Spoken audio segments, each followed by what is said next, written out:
what you're talking about. But Totally, yeah. I mean, larger grocery stores are generally controlled by just a few hands, and those hands are generally controlled by the government and certain subsidies that dictate what ends up on the shelves. So I think a lot of that is the backwards thinking system. A lot of that came from wartime, importance of having large rations on hand in case of nuclear war or something like that. But truly, we don't need to behave that way or be dependent upon a system in that manner anymore. Micro farming creates an independent and very unique flavor palette.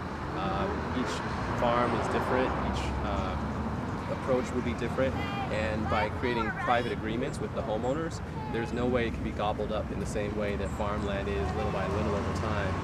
It really is self-protecting and inherently better than the existing system. So they know that we're coming here and we're using their space and their time twice a week, but also they're going to get an income from it. And by the nature of water recycling, it keeps our costs significantly lower than most gardening, farming operations. In fact, we're using only 8% of the water that was previously used to grow grass here to grow food. wow. Yeah, we're saving 92% of the water and therefore 92% of the costs. They saw a drop of like $450 on their water bill every month the moment we started construction.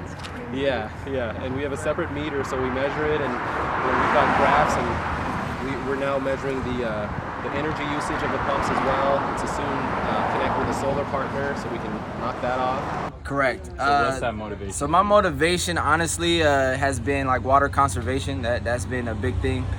Before this whole farm has started, this used to be all grass, and I used to water it every day. Well, not me personally, but the irrigation water sprinkler system used to water, and I just see my bill constantly kind of in an incline.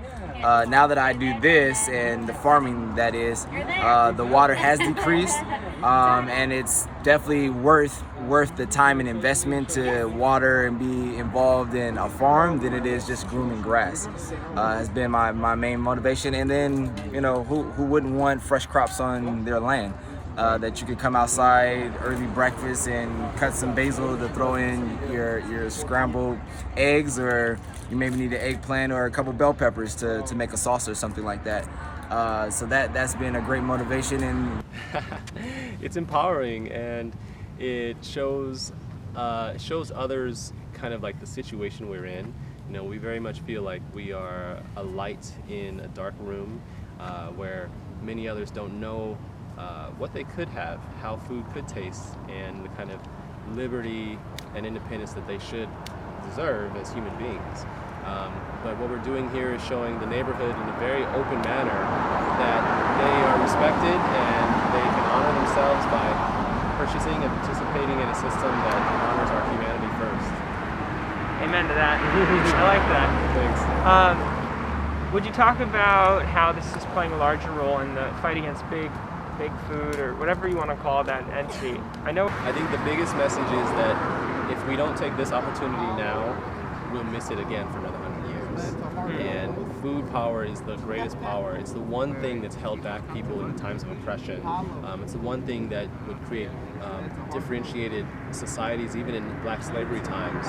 They give good food to some well-behaved Black folks and bad food to the rest. And other people who were oppressed, our Native American families who were in these camps, and even our Japanese families who were in camps at various times of oppression.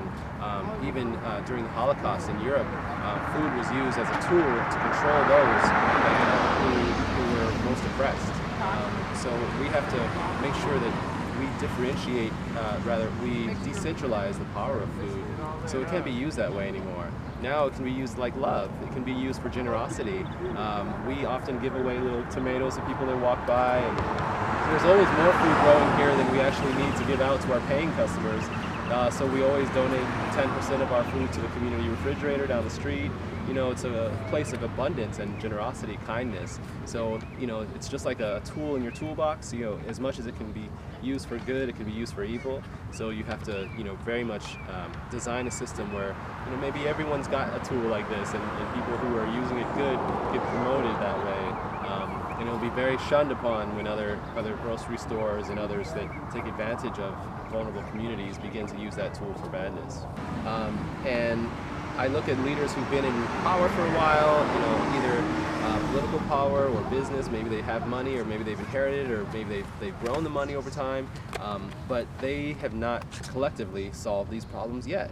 And they're going to look at you for solutions and investment, but most importantly, they'll look to you to keep learning. And once you come out there, once you're all the way out there, there's really no pulling back.